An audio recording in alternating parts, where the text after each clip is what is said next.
अहिल्यादेवी होळकरांचं चरित्र कार्य संपूर्ण महाराष्ट्र समाजापर्यंत जाणं ही आज काळाची गरज आहे.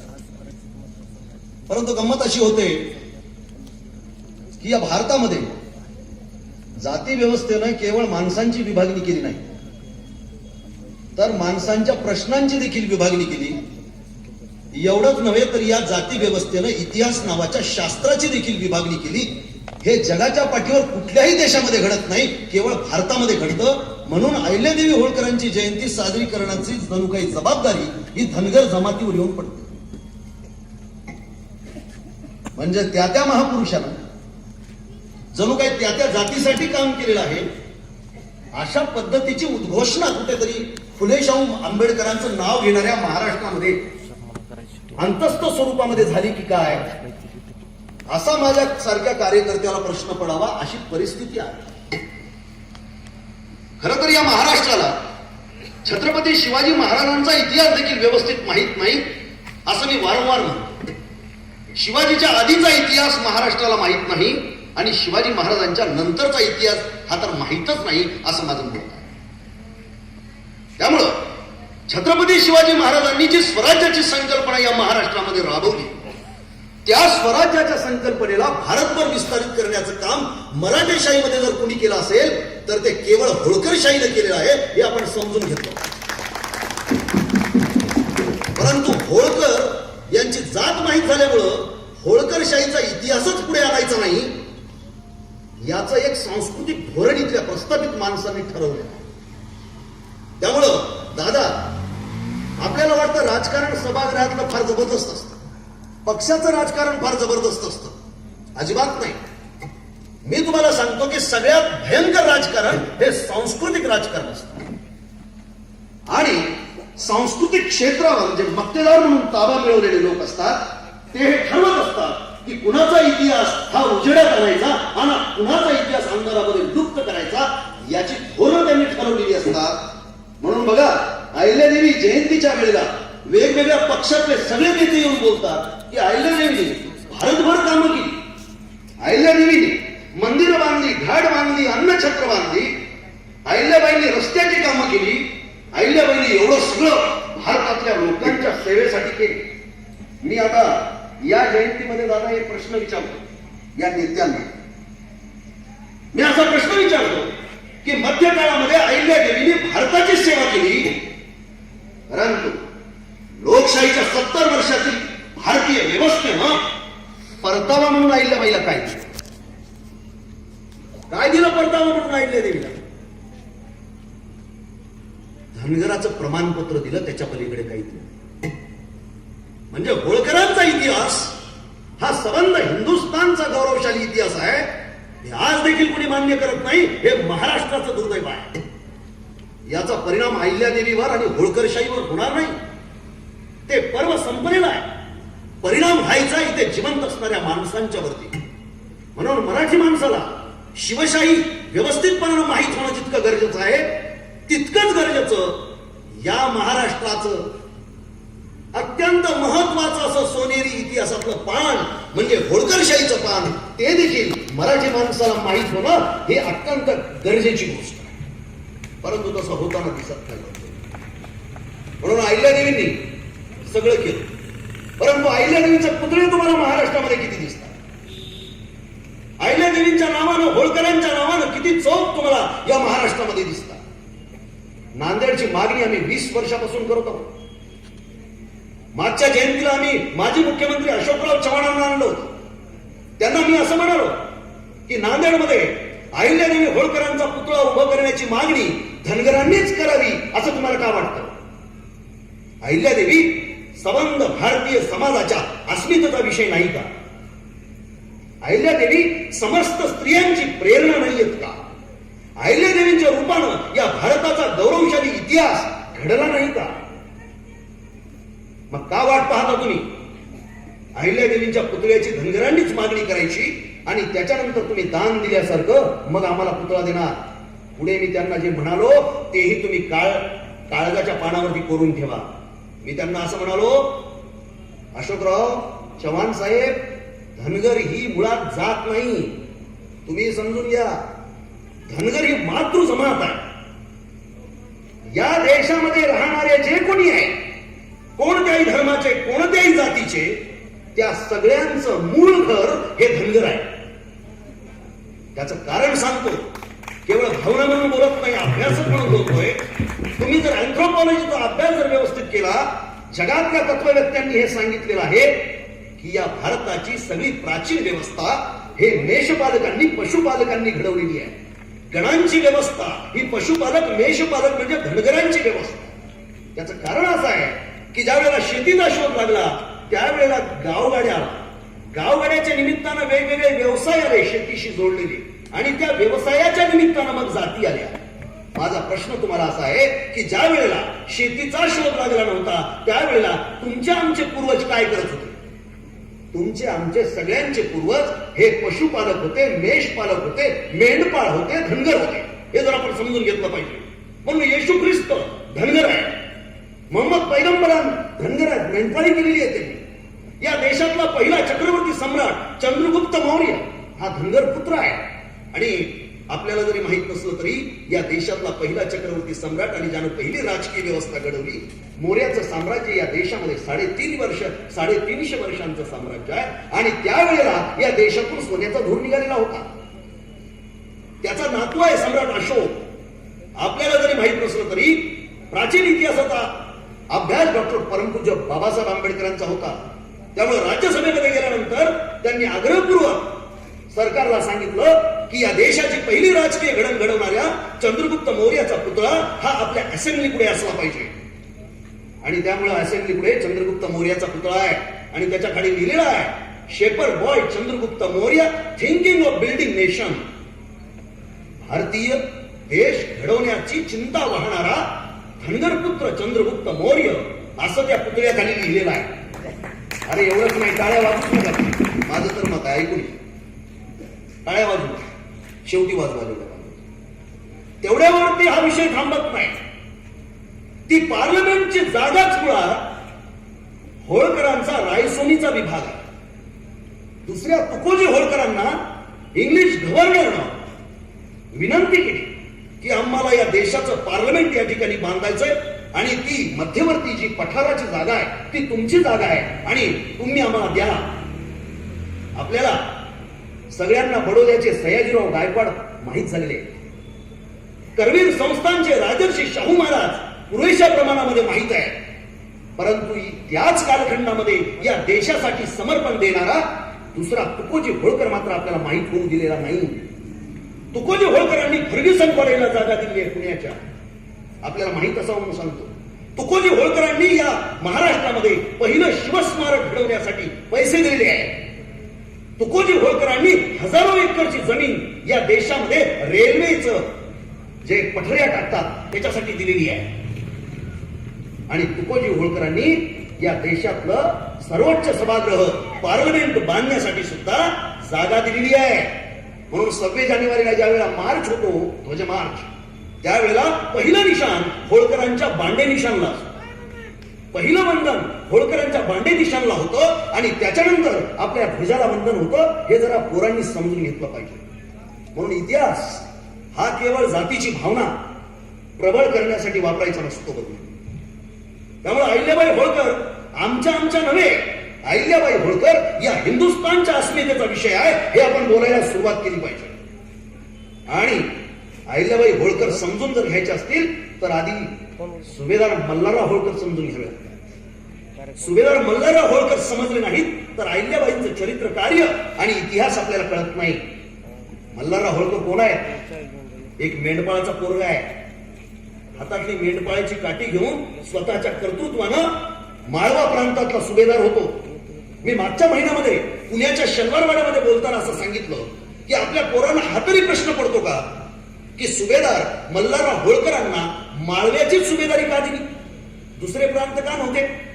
त्याचं कारण असं आहे शेळके साहेब की उत्तरेतून येणारं आक्रमण जे मध्य भारतामध्ये आढळतं त्याचं गेट आहे माळवा. सगळी आक्रमणं माळव्यातून येतात. त्यामुळं माळव्यामध्ये धुरंधर, ताकदबाज असा माणूस तिथं पाहिजे.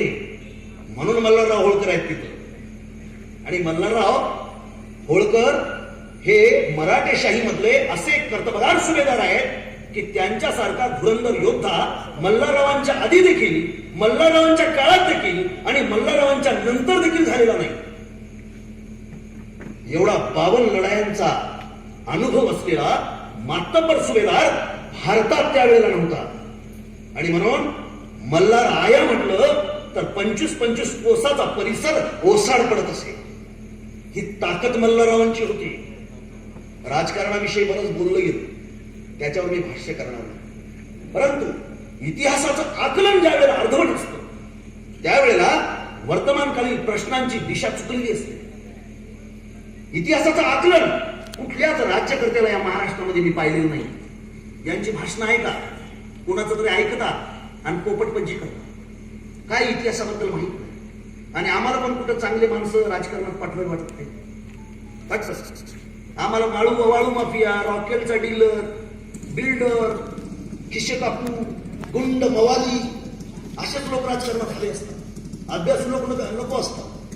म्हणून इतिहासाचं वाचन नाही, इतिहासाचं अवलोकन नाही, तुम्हाला आजच्या लोकशाही व्यवस्थेमध्ये राजकारणाची दिशाच कळू शकत नाही, असं माझं मत आहे. एकच उदाहरण सांगतो, का वेळ आपल्याकडे नाही. एकच उदाहरण सांगतो. आपण सगळेजण जाणता की होळकरशाहीची स्थापना मल्हारराव होळकरांनी केली, हे तुम्हाला सगळ्यांना मान्य झालेलं विधान आहे. परंतु दुसरं विधान मात्र आपल्या कानापर्यंतच पोहोचवलं. मल्हारराव होळकरांनी केवळ होळकरशाहीची स्थापना केली नाही, तर मल्हारराव होळकरांनी शिंदेशाहीची आणि धारच्या पवारशाहीची देखील स्थापना केली. हे मात्र महाराष्ट्रात कुणीच तुम्हाला सांगत नाही. तुम्ही इतिहास जर व्यवस्थितपणे वाचला तर मी जे काही म्हणतोय ते खरं आहे की खोटं आहे हे तुम्हाला कळू शकतं. म्हणून मी जे बोलतोय त्याची देखील चिकित्सा करा की हा आलेला माणूस खरं बोलतोय का खोटं बोलतोय. ज्या वेळेला मल्हाररावांना सुभेदारकी मिळाली त्यावेळेला शनिवारवाड्यापुढे मल्हारराव आपल्या राहुटीमध्ये झोपले होते. आणि दुपारच्या वेळेला ग्वाल्हेरच्या शिंदे घराण्याचा संस्थापक राणोजी शिंदे हे येऊन उभे टाकले. मल्हाररावांनी पाहिलं कुणीतरी येऊन उभा टाकलेला आहे. मल्हाररावांनी डोळे उघडले, उठून बसले, पाहिलं राणोजी शिंदे आलेले आहेत. राणोजी शिंदेंना विचारलं कसं काय आले राणोजी. ते म्हणाले सुभेदाराला रामराम करण्यासाठी आलोय. मल्हाररावांनी थेट प्रश्न विचारला, राणोजी तुम्ही सुभेदार होता का? दादा आजच्या राजकारणासाठी किती पहा कसं मार्गदर्शन करते ही घटना. थेट प्रश्न विचारला राणोजी शिंदेंना की राणोजी तुम्ही सुभेदार होता का?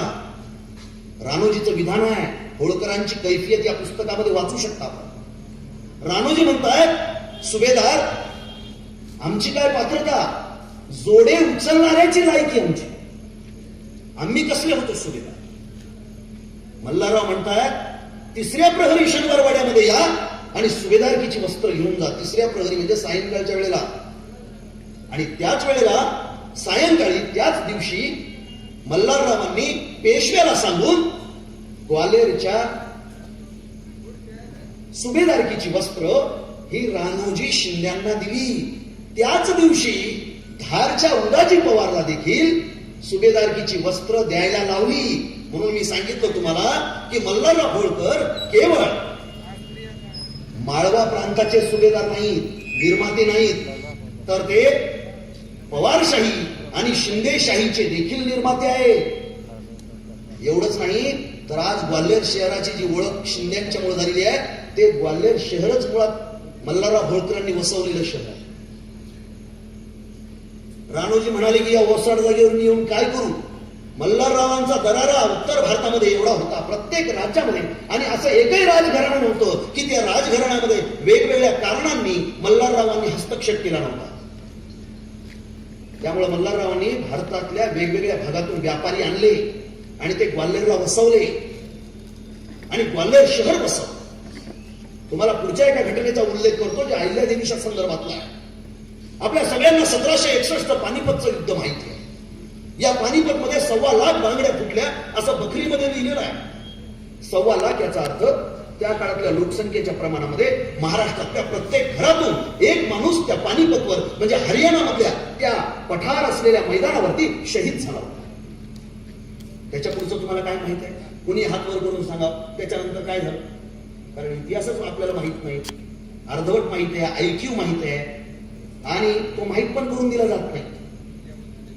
पानिपतच्या नरसंहारानंतर त्या ठिकाणी पोहोचले अहिल्यादेवी होळकर आणि अहिल्यादेवी होळकरांनी त्या ठिकाणी मोगल बादशहाला सांगितलं की प्रेतावरती अंतिम संस्कार करायला मी आलेली आहे. हे माझे गणगोत आहेत, माझे भाऊ आहेत. त्या प्रेताचं अंतिम संस्कार अहिल्यादेवींनी केली. एवढ्यावर थांबल्या नाही. ज्या बायका विधवा झालेल्या होत्या आणि पोटा पाण्याची ज्यांची सोय नव्हती अशा बायकांना जमिनीचं वाटप केलं. काही बायकांना म्हशी गाई घेऊन दिल्या, शेळ्या मेंढरा घेऊन दिली आणि त्यांचं पोट भरण्याची व्यवस्था केली. एवढंच नाही, त्यांची जी मुलं मोठी होती त्यांना सैन्यामध्ये घेतलं. लहान मुलांची लग्न लावण्यासाठी या भारतातला पहिला सामुदायिक विवाह सोहळा अहिल्यादेवी होळकरांनी सुरू केला. हा इतिहास आपण समजून घेण्याची गरज आहे. एवढ्यावर हे प्रकरण नाही थांबलं. महाजी शिंदेचं एक पत्र आहे दादा आपल्याला सापडलं होतं. महाजी शिंदे यांनी 1767 मध्ये एक पत्र लिहिलेलं आहे अहिल्याबाईला उद्देशून. ते म्हणतात की महाराणी, 1761च्या पानिपतच्या युद्धानंतर मी आर्थिक संकटात सापडलेलो आहे. माझ्यावरती आज घडीला 25,000चं मोठं कर्ज आहे आणि मला तुमची मदत पाहिजे. अहिल्यादेवीने क्षणाचाही विलंब न करता 30 लाखाची मदत महाजी शिंद्यांनी केलेली आहे. हा इतिहासच माहित नसल्या कारणामुळं आपल्याला आजच्या वर्तमान व्यवस्थेच्या संदर्भात राग येत नाही. आज पवार घराण्याचा माणूस पार्लमेंटमध्ये जाऊन बसला. शिंदे घराण्याच्या परंपरेतला एक माणूस नेहमी पार्लमेंटमध्ये असतो. आपल्याला राग याचा आला पाहिजे की ज्या होळकरांनी दोन्ही घराणी उभी केली त्या होळकरशाहीतला कोणता माणूस आज पार्लमेंटमध्ये आहे? कुणीच नाही. कुणीच नाही. म्हणजे ज्या मराठी माणसानं उत्तर भारतामध्ये मराठेशाहीचं छाताड बुलंद केलं. अरे राजा बडेचं गाणं आहे, तुम्ही सगळे ऐकता, हे लेकरं ऐकता. गरजा महाराष्ट्र माझा, जय जय महाराष्ट्र माझा. आणि त्याच्यामध्ये एक ओळ येते, दिल्लीचेही तख्त राखितो महाराष्ट्र माझा. काय आहे याचा अर्थ? इकडून ऐकतो इकडून सोडून देतो आम्ही. कोण राखत होता दिल्लीचे तख्त? दिल्लीचे तख्त राखत होते मल्हारराव होळकर.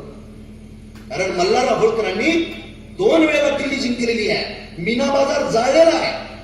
मी नेहमी शिवजयंतीच्या कार्यक्रमामध्ये हे सांगतो की छत्रपती शिवाजी महाराजांचा दिल्लीच्या दरबारामध्ये ज्या मोगल बादशाह औरंगजेबाने अपमान केलेला होता, शेवटच्या लाईनीमध्ये त्यांना उभं केलं होतं, नंतर आग्र्याच्या नजरकैदेमध्ये टाकलं होतं. माझा खडा सवाल तुम्हाला आहे की या छत्रपती शिवाजी महाराजांच्या अपमानाचा बदला नंतरच्या कालखंडामध्ये मराठेशाहीमध्ये कोणी घेतला? हा प्रश्नच आम्हाला पडत नाही मराठी माणसांना. त्याच्यामुळे उत्तराचा शोध घेण्याचा प्रॉब्लेम. छत्रपती शिवाजी महाराजांच्या दिल्लीतल्या दरबारातील अपमानाचा बदला घेतला खंडेराव होळकरांनी आणि मल्हारराव होळकरांनी. समजून घ्या, ज्या दरबारामध्ये महाराज उभे टाकले होते आणि ज्यांना मोगल बादशाहनं खजील केलं होतं त्या दरबारामध्ये उभं टाकून खंडेराव होळकरांनी मोगल बादशाहनं दिल्लीत खिल्ल म्हणजे नजराने ठोकरून दिले होते आणि तडक बाहेर पडले होते. या दिल्लीच्या सिंहासनावर कोण बसायचं हे मल्हारराव होळकर ठरवित होते. इतके उत्तर हिंदुस्थानामध्ये मल्हाररावांची जरब होती. आणि म्हणून छत्रपती शिवाजी महाराजांचं स्वराज्याचे स्वप्न होतं ते केवळ भारतापुरतं नाही तर भारताच्या बाहेर अटकपर्यंत म्हणजे अफगाणिस्तान पर्यंत विस्तारित करण्याचं आणि मराठेशाहीचा भगवा झेंडा डोराने फडकवण्याचं काम इतिहासामध्ये मल्हारराव होळकरांनी केलेलं आहे. या मल्हारराव होळकरांची सून आहे अहिल्यादेवी. म्हणून आज जरी आपल्याला वाटत असलं की अहिल्याबाईची मूर्ती कशी पाहिजे, प्रतिमा कशी पाहिजे, हातामध्ये तलवार घेऊन जी प्रतिमा आहे ती अहिल्याबाईची खरी ओळख नाही. तुम्हाला जरा वाईट वाटेल, पोरायला जरा मर्दुमकी, जरा तलवार. या लोकशाहीमध्ये काही काम नसतं हत्याराचं. माझे आजोबा स्वातंत्र्य सैनिक होते. आमच्याकडे बंदुका होत्या, त्याच्या आम्ही हुकनळ्या केल्या आणि तलवारी होते त्याच्या इळते. त्याच्यामुळे काही गोष्टी समजून घ्या. अहिल्याबाईंची खरी ओळख आहे भारतभर लोकोपयोगी लोकसेवेची कामं करण्याच्या संदर्भात. ज्या राज्यामध्ये होळकरशाही नव्हती त्याही राज्यामध्ये अहिल्याबाईंनी कामं केली. अहो एवढंच नाही, नेपाळच्या पशुपतीनाथाच्या मंदिराचा जीर्णोद्धार अहिल्यादेवीने केला आणि आजही अहिल्यादेवीने बांधलेलं शिवाचं मंदिर पाकिस्तान जवळ कराची जवळ आहे. म्हणजे पाकिस्तान नेपाळ पासून ते कन्याकुमारी पर्यंत जिथे होळकरशाही नाही तिथेही अहिल्यादेवीने कामं केली. त्याचं कारण आहे मल्हारराव होळकरांनी निर्माण केलेली पार्श्वभूमी. म्हणून अहिल्याबाईंची पत्र जे सापडतात त्याच्यामध्ये अहिल्याबाई स्वतःला कधी महाराणी म्हणत नाही. अहिल्याबाई म्हणतात मी सुभेदाराची सून आहे. कारण महाराणी म्हणण्यामध्ये जेवढा प्रभाव नाही त्याच्यापेक्षा जास्त सुभेदाराची सून म्हणण्यामध्ये आहे हे अहिल्याबाईंना माहित होतं. म्हणून असा कोणता सासरा आहे की आपल्या विधव्या सुनेला जो सिंहासनावर बसवतो आहे. इतिहासात, जगाच्या इतिहासात कुठे एक विधवा 28 वर्षाची राजवट करते आणि नुसती राजवट करत नाही, मध्य काळातलं भारतातलं इंजिनिअरिंग घडवते, मध्य काळातलं भारतातलं जलव्यवस्थापन घडवते, मध्य काळामधलं भारताचं अर्थशास्त्र डेव्हलप करते. अहिल्याबाईंनी या देशातला पहिला राजमार्ग काशी ते बंगाल पर्यंत टाकला, व्यापार उदीम वाढावा म्हणून. तर बंधूंनो, मल्हारराव होळकर माहीत झाले की मग अहिल्यादेवी होळकरांचं मोठेपण आपल्याला कळतं. आणि अहिल्यादेवी होळकरांनी जी लोकोपयोगी कामं केली ती लोकोपयोगी कामं आजच्या हायटेक सरकारला जमत नाहीत. म्हणून आपण जयंती साजरी करतो आहोत. कारण लोकशाही व्यवस्थेमध्ये राजांची आठवण करण्याचा तसा काही पॉईंट नसतो. कारण राजेशाही आणि लोकशाही परस्पर विरोधी व्यवस्था असते. म्हणून 5,500 जण काही छोटे मोठे राजे राजवाडे जातात, परंतु सगळ्यांच्या आठवणी आपल्याला येत नाहीत. मोजक्या 4-5 राजांच्या आठवणी आपण करतो. त्याचं कारण असं आहे की राजेशाहीमध्ये, मध्य काळामध्ये या लोकांनी लोकशाही व्यवस्था राबवली म्हणून त्यांची आपल्याला आठवण